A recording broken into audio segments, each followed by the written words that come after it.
Hello दोस्तों, मैं मुकेश यादव आप सभी को अपने इस YouTube channel GS world wide पर हार्दिक स्वागत करता हूँ। निकाया शहर बसाया था। निकाया तो निकाया शहर और बुकेफलाल शहर भारत में किसने बसाया था? सिकंदर ने। अब सिकंदर है जो आपको आगे की ओर अपना योजना बना रहा था कि मगध पर आक्रमण किया जाए। तो सिकंदर आगे की ओर जैसे ही आक्रमण करने की योजना बनाता है तो सिकंदर के आगे युद्ध में है जो सबसे बड़ी बाधा था ब्यास नदी और सतलज नदी, जो कि आपको उस समय भारत में है जो आपको वर्षा के दिन था, बरसात के मौसम था और भारत एक नदियों का देश है और सभी नदियां उफान पर थी। सिकंदर की सेना है जो बचा खुचा हुआ था 10, 15 या 20 हजार, वो है जो आगे बढ़ते हुआ ब्यास नदी के पास पहुंचा। ब्यास नदी में नदियां हैं जो उफान पर थी, जिससे है जो आपको सिकंदर की सभी सेना है जो आगे बढ़ने से मना कर दिया। और सिकंदर की सेना आगे बढ़ने से मना कर दिया कि अब युद्ध नहीं करेंगे। इसका कई सारे कारण हैं।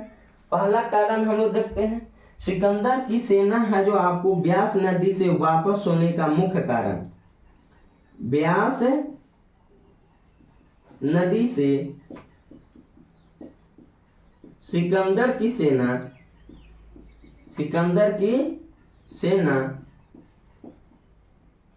पीछे हट गया, जिसका प्रमुख कारण रहा।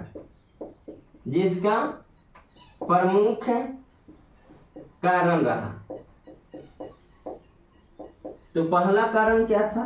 तो पहला, भारत में है जो नदियों में बाढ़, यानी नदियां उफान पर थी, नदियां में बाढ़, जिससे है जो आपको कहा जाता है आपको कि जो भी पार होने की कोशिश करता था वह ब्यास नदी से सतलज या सतलज से आपको चला जाता था चेनाब, और चेनाब से आपको सिंधु, और सिंधु के बाद है जो आपको अरब सागर में। इसी चलते है जो कोई पार करने से माना सब कर रहा था। दूसरा है जो आपको प्रमुख रीजन था कि सिकंदर की सेना जानता था कि ब्यास नदी और सतलज नदी के पार करके जब गंगा नदी क्षेत्र में पहुंचेंगे तो मगध के सबसे क्रूर राजा जिसका नाम था धानानंद, वो सिकंदर से भी क्रूर था आपको। तो धानानंद के है जो क्रूरता के कारण और उसके साथ साथ धानानंद के है जो सैन्य बल की संख्या अधिक होने के कारण सिकंदर की सेना भयभीत था कि अगर है जो आपको मगध पहुंच भी गए तो हम लोग 10, 15, 20 हजार है, और धानानंद एक क्रूर शासक है। अगर वह है जो आपको 2 लाख पैदल सैनिक का 6,000 हाथी का बल और 20,000 घुड़सवार है, अगर गोले से घेर करके है जो आपको चारों तरफ से है जो आपको आटा जैसा, चक्की जैसा है जो पीस दिया, तो इसी चलते कहा जाता है सिकंदर की सेना है जो आपको धानानंद की सैन्य बल से आपको भयभीत था। तो दूसरा कारण में आएगा कि धानानंद कि सैन्य बल से भयभीत हो गया था, सैन्य बल से भयभीत हो गया। कौन हो गया था? सिकंदर की सेना। और तीसरा कारण क्या आता है? तो तीसरा कारण आता है कि सिकंदर की सेना पिछले 10 वर्षों से है जो आपको युद्ध में लगे हुए था, पिछले 10 वर्षों से युद्ध में लगे हुए था। इसी चलते सिकंदर की सेना अब घर जाना चाहता था, आगे की वह युद्ध नहीं करना चाहता था। और अगला कहा जाता है आपको कि मुख्य जो कारण था आपको कि सिकंदर की सेना है जो आपको पिछले 10 वर्षों से युद्ध करते करते थक चुका था, और वह है जो आपको अब आगे की युद्ध करना नहीं चाह रहा था, अपने घर के जाने के लिए है जो आपको काफी ललाई था। इसी चलते सिकंदर की सेना ब्यास नदी से है जो आपको वापस जाने की मन बना लिया। कहा जाता है कि सिकंदर है जो अपनी सेना के हट के कारण वह है जो ब्यास नदी से ही भारत से लौट रहा था। तो सिकंदर ने बोला कि मैं अपने दुश्मनों से नहीं हारा, परंतु अपने लोगों से ही हार गया। और सिकंदर की सेना है जो ब्यास नदी से भारत से 2 मार्ग से निकला, एक है जो स्थल मार्ग से निकला और एक है जो आपको जल मार्ग से निकला। जो कि जल मार्ग का जो आपको सेनापति था उसका नाम था आपको निर्यार्कस। निर्यार्कस। जलमार्ग का सेनापति सिकंदर के कौन था? निर्यार्कस। और स्थल मार्ग का जो सेनापति था उसका नाम था सेलूकस निकेटर। सेलूकस निकेटर, जो कि सेलूकस निकेटर सिकंदर की है जो आपको सबसे प्रमुख सेनापति था। और ये है जो आपको भारत से है जो आपको वापस लौट गया कौन? सिकंदर और उसकी बची कुछ ही सेना। जब सिकंदर है जो आपको स्थल मार्ग से लौट करके वह बेबीलोन के क्षेत्र में पहुंचा, जो कि आज के अफगानिस्तान वाला एरिया में पड़ता है बेबीलोन। तो बेबीलोन के एरिया में पहुंचा तो कहा जाता है तो वहां पर है जो कुछ जनजातियों ने इस पर आक्रमण कर दिया।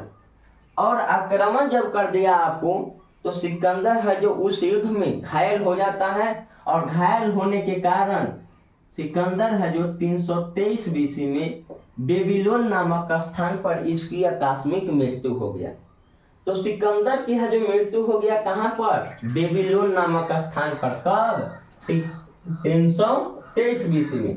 तो 323 बीसी में सिकंदर की मृत्यु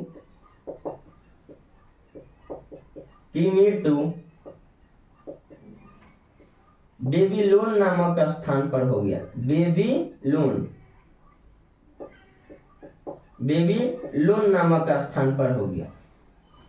सिकंदर की मृत्यु के बाद है जो कहा जाता है आपको कि अगला जो आपको मुख्य सेनापति सेलूकस निकेटर है जो राजा बन जाता है यूनान की। सिकंदर है जो मरने से पूर्व है जो अपना है जो आपको दुनिया को 4 संदेश दिया था। प्रमुख संदेश क्या क्या था? तो पहला संदेश दिया था कि दुनिया में किसी को ऊंचा मानिए तो अपना है जो आपको राजवैद्य को, डॉक्टर को। और इसने सबसे ऊंचा है जो आपको दर्जा दिया था डॉक्टर को, राजवैद्य को। दूसरा इसने कहा था कि मरने के बाद जो आपको ताबूत के शरीर रखा जाए तो ताबूत में से हाथ को बाहर रखा जाए खुली, जिससे दुनिया को यह पता चले कि खाली हाथ आए थे और खाली हाथ जाएंगे। तो मरने के बाद है जो अपना है जो ताबूत से बाहर हाथ रखने के लिए कहा था कौन? सिकंदर। और तीसरा है जो मरने से पूर्व क्या है जो बात कहा कि जितना भी धन दौलत ये सब कमाए हैं उस सब है जो आपको मरने के बाद हमारे है जो जनाजा के समय में है जो अंतिम यात्रा के समय सब बिछा दिया जाए, जिससे दुनिया को यह पता चले कि जो धन लागी इतना है जो कुछ कर रहा है वो अंत समय में किसी काम के लिए नहीं। क्लियर है यहाँ तक? और इसने है जो आपको सिकंदर ने दुनिया को प्रमुख है जो आपको संदेश दिया था। तो दुनिया के है जो संदेश दिया था आपको मरने से पूर्व 3 संदेश मुख्य रूप से याद रखेंगे। पहला संदेश विश्व में सबसे, दुनिया में सबसे है जो ऊंचा दर्जा किसको दिया? ऊंचा दर्जा गुरु को दिया। गुरु का है राजवैद्य को दिया। राजवैद्य यानी डॉक्टर को। दूसरा इसने कहा था कि ताबूत से बाहर हाथ रखा जाए खुली, और हाथ ताबूत से बाहर रखा जाए, बाहर रखा जाए, ताकि दुनिया को यह पता चले कि खाली हाथ आए हैं खाली हाथ जाएंगे। और तीसरा अपना धन को अंतिम यात्रा में बिछाने को कहा।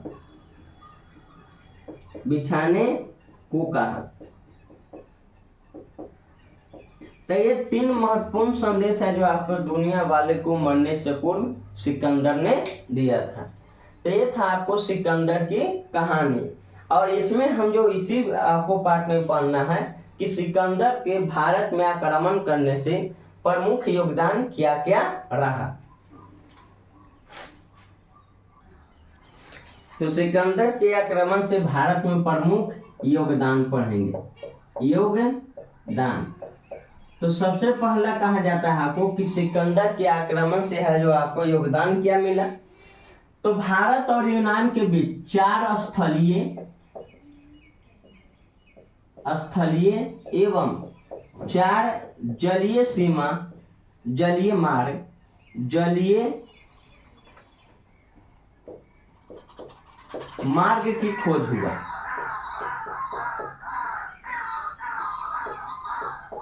मतलब भारत और यूनान के बीच जाने और आने के लिए, व्यापार करने के लिए 4 स्थलीय एवं 4 जलीय मार्ग की खोज हुआ।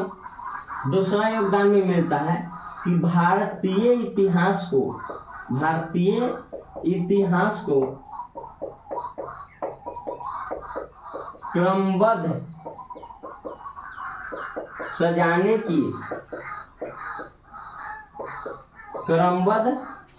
की तिथि मिला।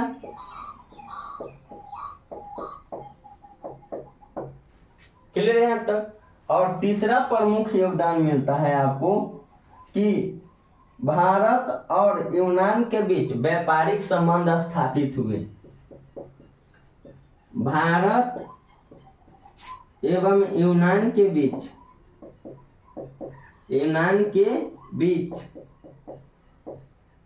व्यापारिक संबंध स्थापित हुए।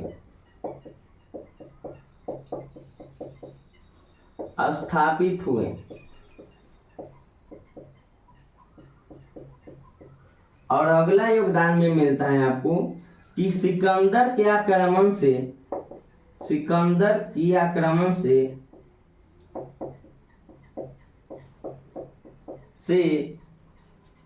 भारतीय राजा के आपस की दुश्मनी दिखाई दिया।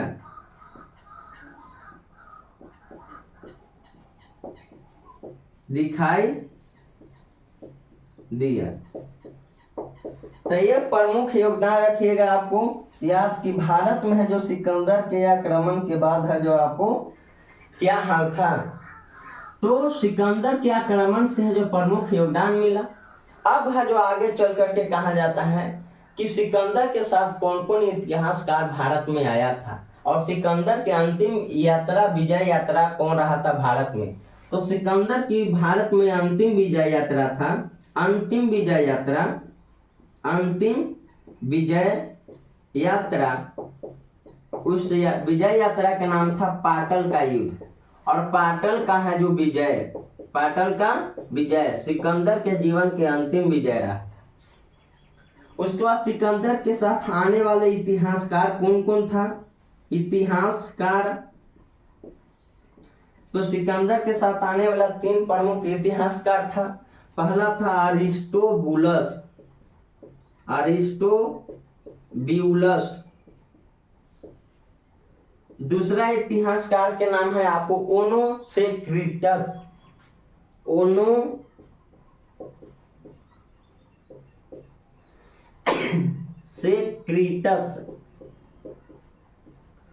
और तीसरा इतिहासकार का नाम है आपको नेरियार्कस आपको सेनापति भी था और एक इतिहासकार भी था, जो कि आपको ये 3 इतिहासकार सिकंदर के साथ भारत में आया था। तो ये हो गया आपको यूनान का भारत में आक्रमण। क्लियर है यहाँ तक। आशा करते हैं कि यहाँ तक आपको समझ में आया होगा और वीडियो को है जो बढ़िया से देखें, समझें। नए व्यूअर चैनल को सब्सक्राइब करें। इसी तरह है जो आगे हम लोग देखेंगे कि संपूर्ण भारत को एक सूत्र में बांधने वाला है जो आपको शासक चंद्रगुप्त मौर्य का उदय होता है और धनानंद को है जो मार करके एक नए है जो वंश का मगध में उदय होता है जिसका नाम है मौर्य वंश। तो अगले वीडियो में हम लोग देखेंगे मौर्य वंश के बारे में। अब संपूर्ण भारत को सबसे पहले एक सूत्रधार में बांधने का काम किया था तो चंद्रगुप्त मौर्य। जय हिंद, जय भारत।